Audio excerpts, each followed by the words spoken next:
You're listening to HBCU Corner with the Urban Sports Scene. I'm Wole, and I'm joined with my guy, Ray Jeezy. HBCU Corner is also part of Black Sports Insiders. What's going on, Ray? Chilling over here. It's been a minute since we've done the HBCU Corner outside of our home school, so it's going to be fun today. It is. It's been a minute. You ain't lying. So I'm glad we're getting back into it now. We're not as biased now. You know what I'm saying? So now we can get into our rhythm. I ain't never been biased. Never been biased over here. Oh, whatever. I've been biased.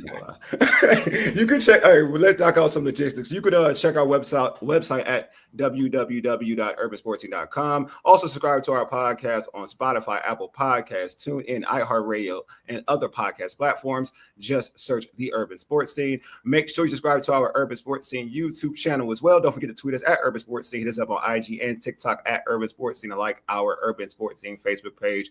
You can also join our Urban Sports Scene Facebook group. Just search Urban Sports Scene, sports bloggers, sports podcasters, and sports debates. All right, let's get into it. Right now, we have Alabama State's men's basketball coach, Tony Madlock. Last season, Coach Madlock helped take Alabama State to the NCAA Tournament. It's the first time since 2011. What is going on, Coach? Hold on, let me do this correctly. What's going on, Coach? What's up, fellas? What's up? How you doing? I'm glad. We're glad to have you back. We had you back man. 2 years ago. Exactly, man. Seems like a long time ago, doesn't it? Yeah, it does. But it's funny. Back then, when we had you on, you were just coming in Alabama State, and we were talking about how at South Carolina State, how you changed the program instantly, and it seems like you're on that same move with Alabama State. So it's pretty dope just to have you back on, and just to see the growth of how things have come to pass.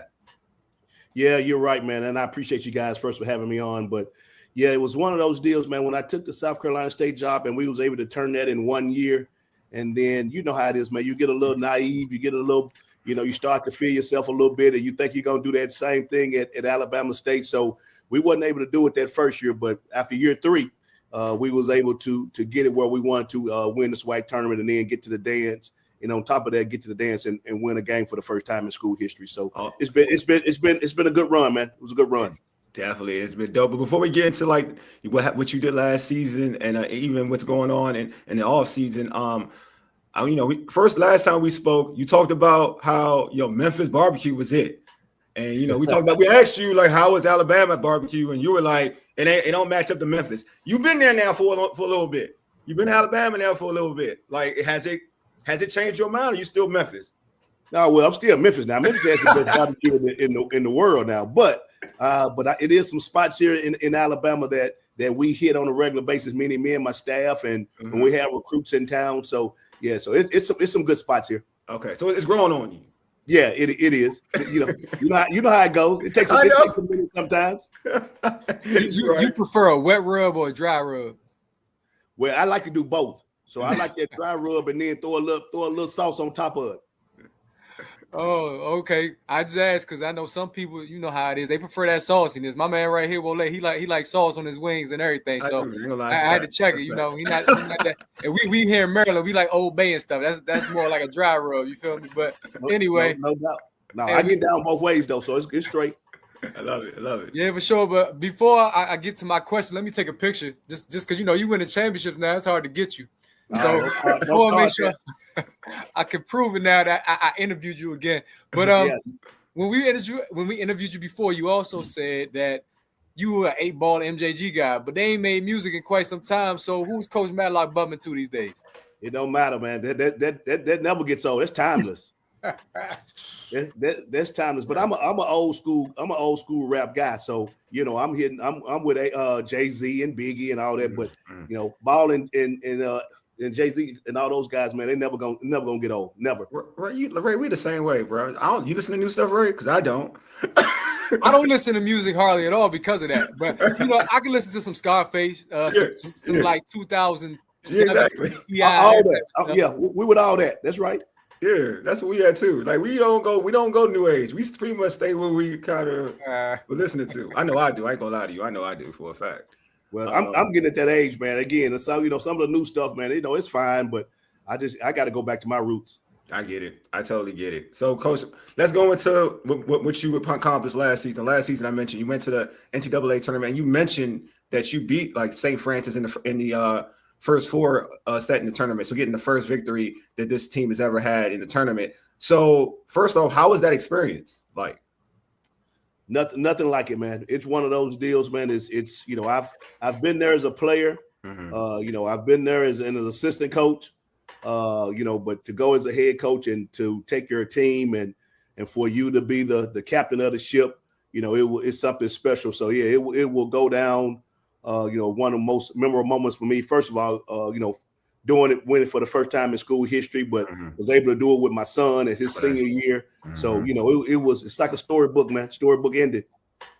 Yeah, I remember us talking about that when, you know, Ray mentioned it, you know, having your son on the team initially, just like when you got to the program. And now, just like you mentioned, to do that, you know, go through that journey and have your son with you to accomplish that feat. I'm sure that was amazing. Oh, it's crazy, man. Again, you know, when I think about it, man, I get choked up just because of, you know, again, for when I got my first head coaching job, he was coming out of high school. And so, you know, I got him to, you know, I was able to convince him to come with me in South Carolina State. Then I got the job here at Alabama State. And again, you know, come on with your dad, man. So he came with me. And again, it was a total rebuild. You know, you won, I think we won 8 games our first year. We won 13 games our second year. And then year 3, we win 20 games and win a championship, you know, and then go to the dance and then win a game. So, you know, you can't beat it. Definitely. I do want to ask you this to follow up to that too. Do you sit back and just appreciate your accomplishment, just knowing that what you did with South Carolina State and then what you did with this program, just knowing that you got to the tournament, won a tournament game, and you relatively did this pretty quickly. You know what I mean? At the end of the day, it's still quickly. It wasn't done in like 10 years or 7 years. You did this roughly in 3 years, right? So relative, do you sit back and say, you know what, like, wow, I did that? Yeah, you have to do it, man. You have to. It's too hard, man. This business is hard. This business is hard. So you have to take time. And what I've learned from a lot of old school coaches, they've told me, man, you got to enjoy. You got to enjoy when you do something well and something that, you know, is meaningful. You have to enjoy it. You know, we all want to get to you know, when you win a game, man, you always come out the next game. You know, when you lose a game, you're still dwelling on the loss. But, you know, sometimes you have to, you know, reflect and say, hey, listen, that was a good job. We did a really good job. You got to make sure that your guys understand we did a good job. And then, but now you're going to have to move on. You know, we're not, you know, our word right now for this year is reset. You know, we're not, you know, people have been, you know, you heard it all spring and I heard it all, you know, summer. You know, are you going to repeat? You're going to repeat. Well, we had our team meeting. We're back in school now. We had our first team meeting last week. And one of our words, we use a couple of different words, but one of our words for this year is reset. So we want to reset, man. This stuff is over with. You know, it was great. We're never gonna forget it. You know how it is, man, when you're the first to do anything. So to win a game in school history for the first NCAA game for the first time in school history will never be forgotten for that. But again, reset. It's time to move forward. Hey, 100%. And you know what's dope is because you mentioned total rebuild. You told us when we interviewed you last time, you had to kind of talk some guys off the ledge so that way they wouldn't get into the portal. You also talked about being kind of an old school coach. So how ultimately did you get your team to buy into that culture that otherwise it was difficult to implement because of the climate of the NCAA and college athletics today? Yeah, man, that is a great question because we all know every year now, man, every college coach is going to have basically a brand new team. It's going to happen. It's going to happen. You're going to have to replace anywhere from 5 to 10 guys every year. And that's hard to do, man. You know, when I was coming up, now you would come in as a true freshman, and hopefully you can get some minutes somewhere. You know, maybe your sophomore year, maybe you're starting by your junior and senior year. Them days are done. They're done. First of all, it's hard. It's hard to recruit high school kids now just because everybody wants to be older. And then, you know, but if you do get a high school kid, you know, because of how they, for the most part, not all of them, but for the most part, how they've been raised is that, you know, they've been the star. So they come in and they think they got to play right away. And now when they don't play or not successful like they think, then they're ready to leave then. So, you know, it's crazy. But the thing that happened last year was we had returning guys. So I think that was a big piece of you talking about some get the buy-in. It was, it's so hard, man, because all HBCUs we have an issue because we have to go play those money games, from November to January. We had to play those money games. So your record is not going to be very, very good for the most part. It's just not going to happen. When you got 13 non-conference games and you only have 1 or 2 games at home, and you're playing 11 high major programs or something like that. You know what your record's going to be. It's going to be bad. So now you're trying to convince these young men that, hey, listen, even though our record is terrible, we still got a chance to be a good team. And so that's the thing that you have to fight with. And I think all of us as HBCU coaches have to fight, that we have to get the conference play, get the SWAC play, get the MEAC play, and kind of figure out, okay, listen, let's keep this team together. Hey, let's make sure we're doing the right things. We're all about getting better, and that's what happened with us last year.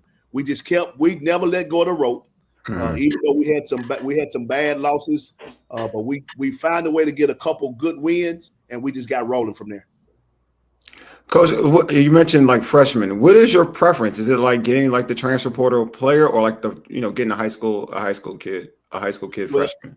Well, I would love to go back to the old school days. Yeah, and go get 4 or 5 freshmen, bring them in again, because there's not many freshmen going to be ready to play. Great. They're gonna have moments, but they're just not ready for the speed and the intensity and all those things that happen in Division I. So I would love to do that, but again, those days are over. Yeah, so now my formula that I've done the last couple of years, like last year I had 2 freshmen, I redshirted both of them. Okay. The year before that, my first year, I redshirted 1. Gotcha. This year, I signed a freshman. I signed 1 freshman, and I've already told him. When I recruited him, I told him I'm going to redshirt you. Okay. That's kind of what we're trying to do is get him in, and so he'll get a chance to get beat up every day. He'll get a chance to this freshman is a point guard, so he'll get a chance to run the scout team. So he'll get a chance to do some things. The only thing that he won't do, he won't play in games. That'd be the only thing that he doesn't do. So hopefully that gets him ready because he's got to get in his weight room and all those things. So so my recruiting class this year, basically I had 6 Division I. I had 6 Division I transfers, 2 junior college transfers, and 1 true freshman.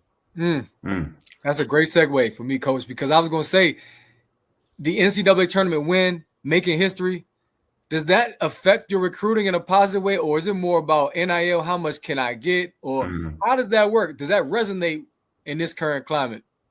Yeah, it does. Well, first of all, just because of us getting to the dance and then winning the dance, because when we played that first 4 game, all eyes was on us. Not only did we win it, but how we won it. We won it on the last second shot. Yeah. So you win a game like that on the last second shot, and you can just imagine. It was so many. Me and my son and some of my other guys, we did so many interviews. Me and TJ was on Good Morning America. So we were seen, and we were seen across the country, across the world. And so it's really good for the city of Montgomery. It was really good for Alabama State University.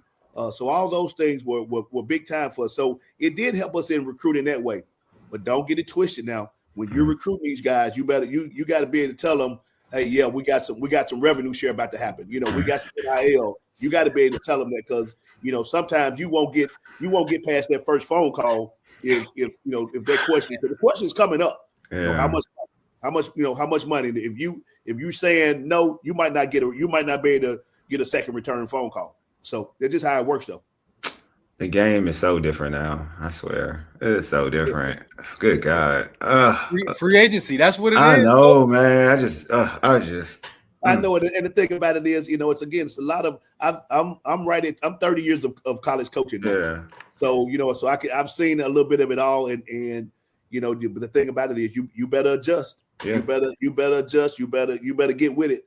And but we've done a really good job. First of all, with my administration, my president, and my athletic director, they get it.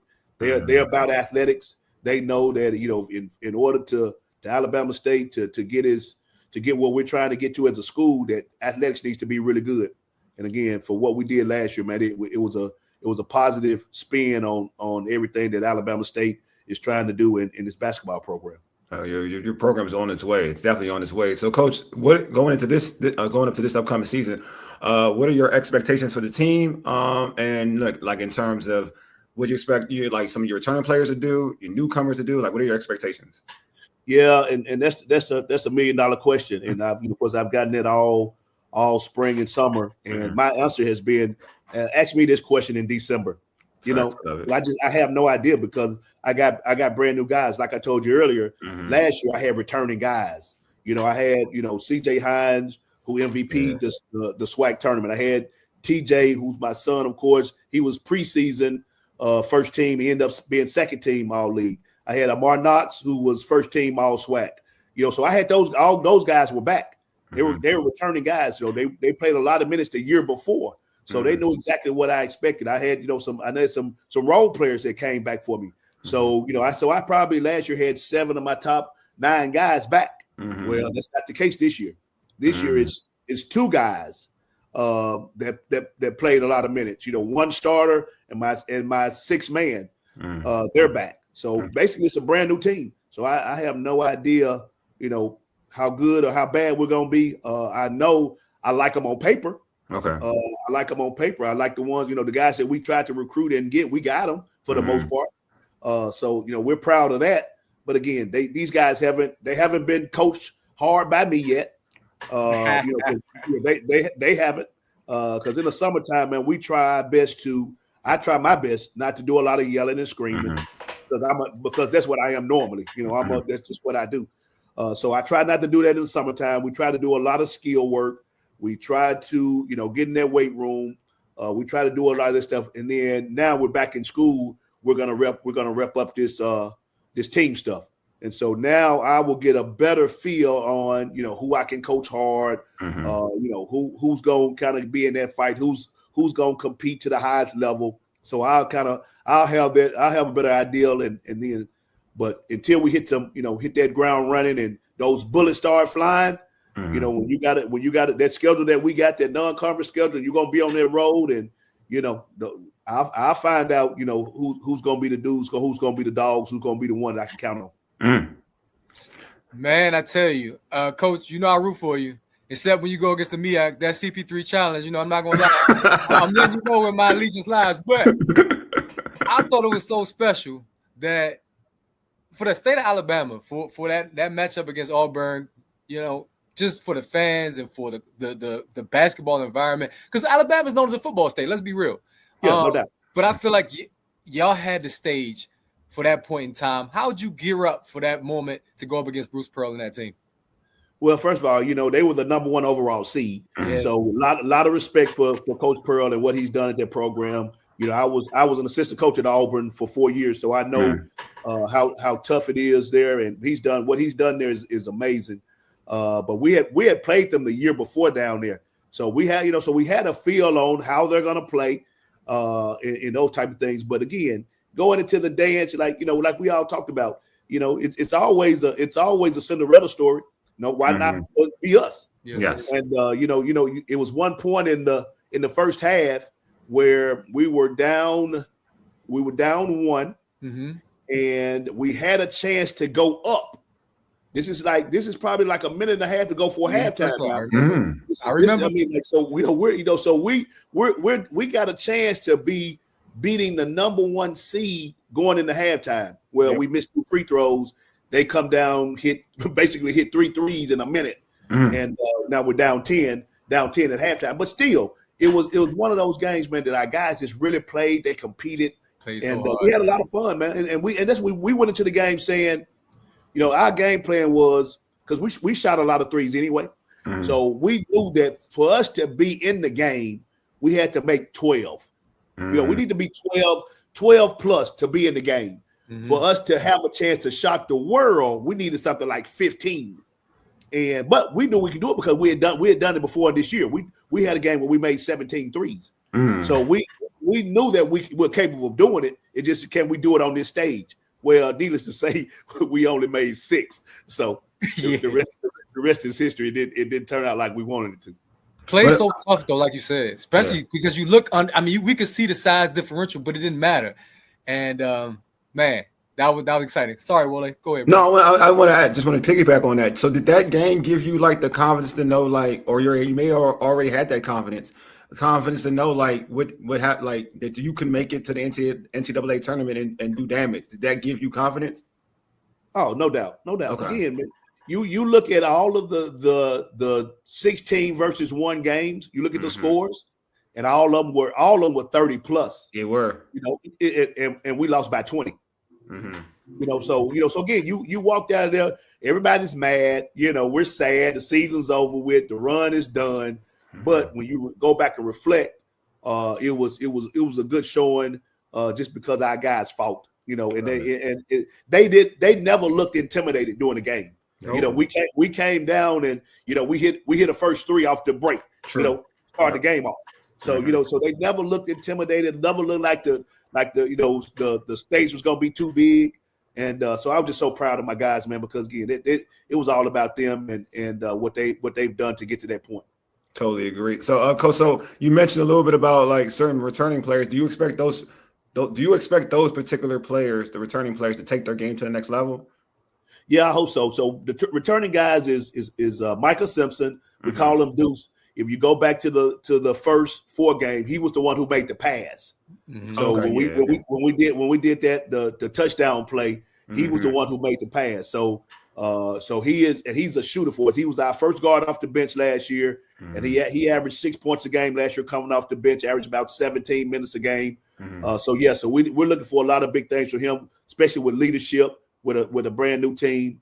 And then Josh Stevens Walker, who was our starting 5-man, who's a 6'10", 6'11", stretch 5, who we're looking for big things. So those are the 2 guys that played for us last year, and that's it. Coach, is he shooting threes or he's in the post? Remember last time I was talking to you was about I want to see a big in the block doing block work, but you was like, nah, I gotta give him a little bit nowadays. They new school big, so they like to shoot the 3, so I gotta allow him to shoot the 3. Is he in the block? Yeah, no. He is a new school 5-man now. I want him shooting 3s. You want him? Okay. That's one thing I talked about. We talked this morning before weights, and I said, John, you got to put some weight on, my man. So because even though he's 6'10", he's barely 200 pounds, but he can't shoot it though. And so and that's and he can block shots, he can rebound. He just got to be a little bit stronger and tougher down on the block. But he's athletic. But again, we can. But think about it, we can always get him a 3 because a 5-man is always going to be in some type of coverage. Sure. We're going to be able to go back to him. He's going to be able to get a shot. Now I just need him to make him at a high clip.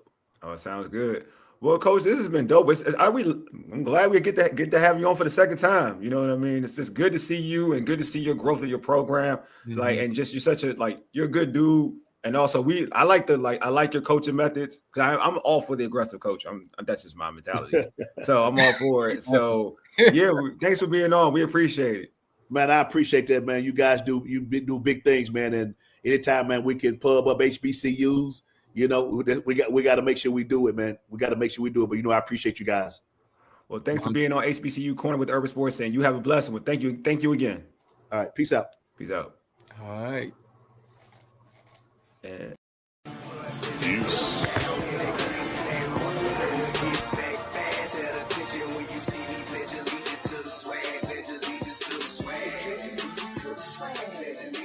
swag.